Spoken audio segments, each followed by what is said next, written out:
A 70-year-old woman who was badly injured during the deadly attack on Walker's Avenue, Gregory Park in St. Catherine on August 13 has died. Naomi Gokul, was affectionately known in the community as Miss Sweetie, died on Tuesday at the Spanish Town Hospital. She was among 40 people left homeless after a group of armed men and women torched 11 houses in a tenement yard. Police are trying to determine the circumstances and reason behind the killing of a man on the Rowington Main Road in Milk River, Clarendon on Monday night. The deceased, identified as 50-year-old Dwight Simpson from Milk River, was found on the roadway by lawmen who were summoned to the community. It was reported that around 8:40 p.m. Simpson was riding his bicycle along the main road when residents heard loud explosions and summoned the police. Upon arrival, the police found Simpson lying on his back, clad in a grey cap, brown shirt with black stripes, black jeans pants, and white sneakers. He had what appeared to be gunshot wounds to his upper body.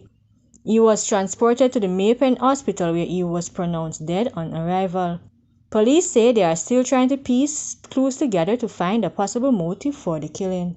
60-year-old businessman was shot and killed on Otterwind Drive in St. Andrew on Tuesday afternoon. The deceased has been identified as Dave Mighty. Police reports are that around 12 p.m. Mighty was driving his vehicle along the roadway in an easterly direction when two men on a motorbike drove up and fired shots inside the vehicle, hitting the now deceased in the upper body multiple times.